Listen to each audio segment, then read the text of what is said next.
Today we're installing this 9 by 18 foot rectangular Ultra XTR Intex pool. We made sure the customer had 1.5 tons of sand ordered from a local masonry place, and we tilled up the dirt and the grass, re-leveled everything with shovels and rakes, and now we're going to start unfolding the pool itself.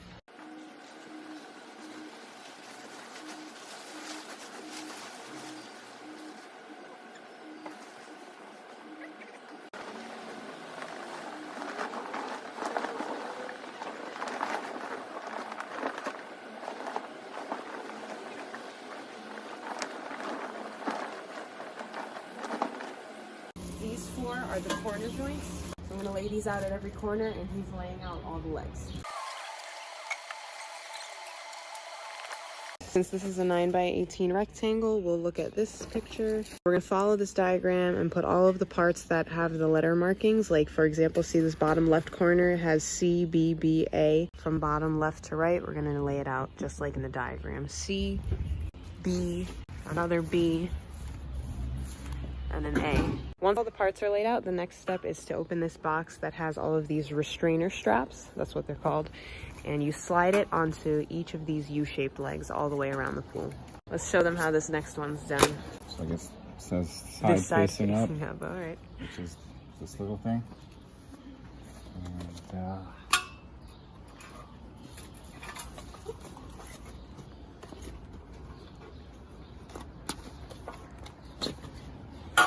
And there you go. So everything's laid out nicely. So the A and the 2 B's and then the other A on the other end that we're all laying flat along the edge of the pool where he's standing right now, you snap them all into place easily. You just line it up until the little white button pops into place. And then you slide it all the way across. So this whole long edge of the pool is getting slid through. So now that one long connected pole is pretty much all the way through this top sleeve, and you just make sure you rotate it so that the holes in the pole line up with the holes in the top of the liner. So now all of the U-shaped legs get popped into each of those holes. You squeeze those little buttons on the side and you push it in. Try and show you a close-up of this one.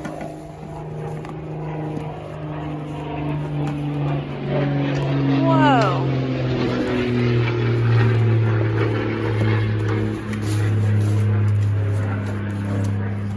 That's it. The shorter sides of the pool are the same as the longer side. You just snap the D and F, E and F, whichever ones are the 2 that are on the short side. You snap them together and slide it through the sleeve. Very annoying.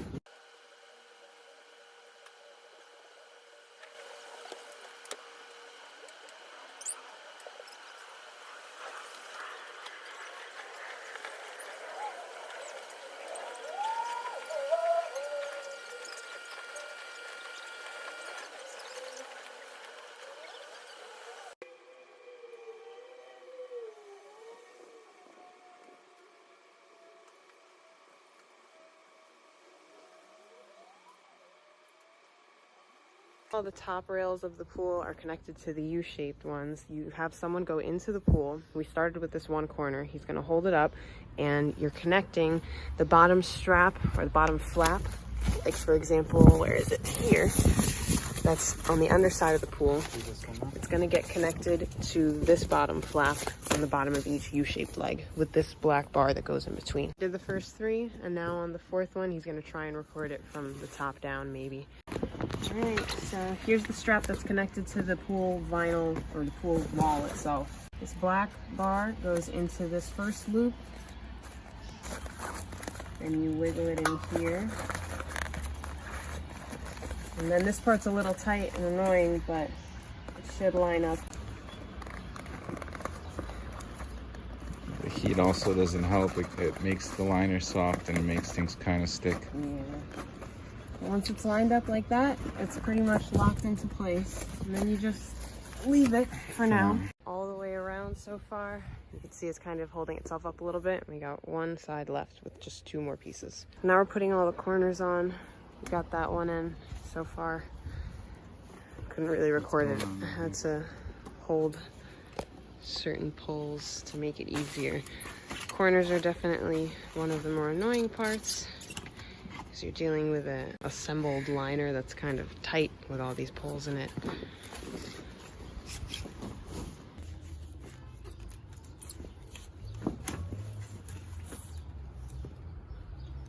So you just shimmy all 4 corners into place. And it says in the instruction manual that they're meant to be like movable. They don't lock in like the rest of the legs do. There's a level of how much sand you put. It says 26 pounds. And this goes in here. So we're using the stereotypical Lighthouse brand filter sand bag that you see everywhere. So we're gonna fill it up to the fill line. Okay.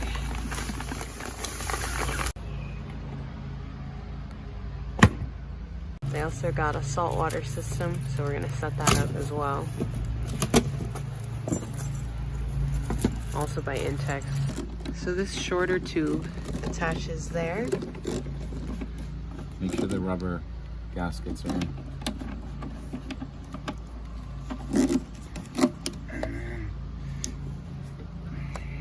It's a tight, weird bend, but connects right to the sand filter part.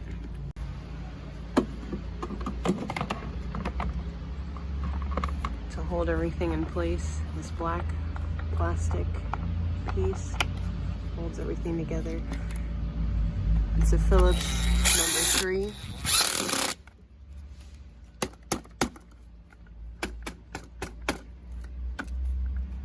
Taps it around to make sure everything's sitting nicely in the right place. And then you tighten it, you leave that little gap. It resembles the same gap back here. Not any tighter than that. If you're going to be having the saltwater part, like how this customer does, this is the longer white hose that comes with the standard filter.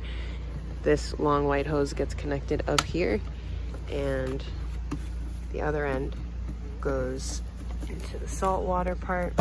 If you're looking at the saltwater part this way, it's going into the right hole. The medium length white hose gets connected into, like I said, if you're facing the saltwater situation, it's the left side now. Gets connected there, and then goes up to the return on the side of the pool.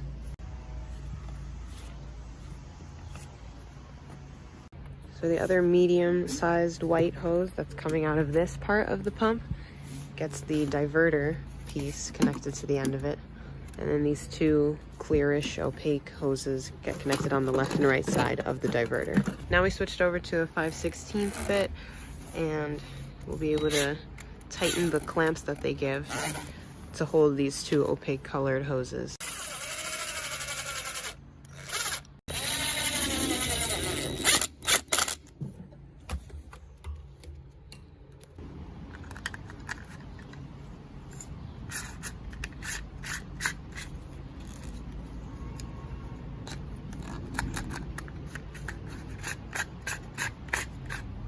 So those gray circular mesh pieces that we just screwed together go on the inner part of the pool in line with these 2 black like holes.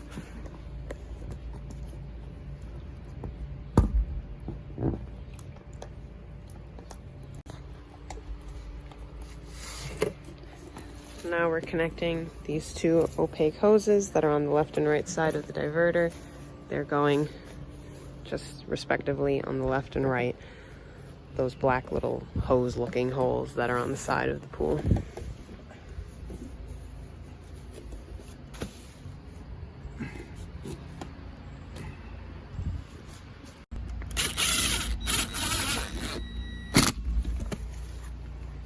Same situation, tightening the clamp.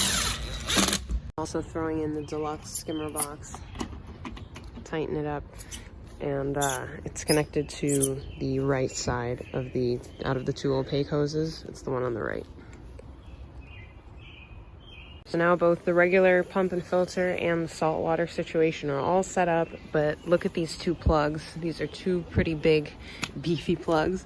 So we're gonna explain to the customer that once the pool is completely filled up, then you can run everything, and she's gonna need some sort of power splitter situation to plug both of those in, because obviously they're both not gonna fit on a regular outlet like that. So just to test everything out, make sure that all of these little connections that we made aren't leaky. We are throwing some water directly into all of these returns and all these holes in the side of the pool, just to make sure that everything fills up nicely, everything's connected properly. We pushed water with the hose into these two so that we could see it run down, make sure that there's no leaks right down here, and everything's nice, set up. We're gonna explain to her how to backwash with the little filter pump, sand filter, and other than that, it's pretty much done, and it's super, super cute. I really love these Intex pools. They look really nice. It still needs to fill out properly, of course. You're gonna fill up your pool until it gets right up to here. Just use this top part of the liner as a fill line.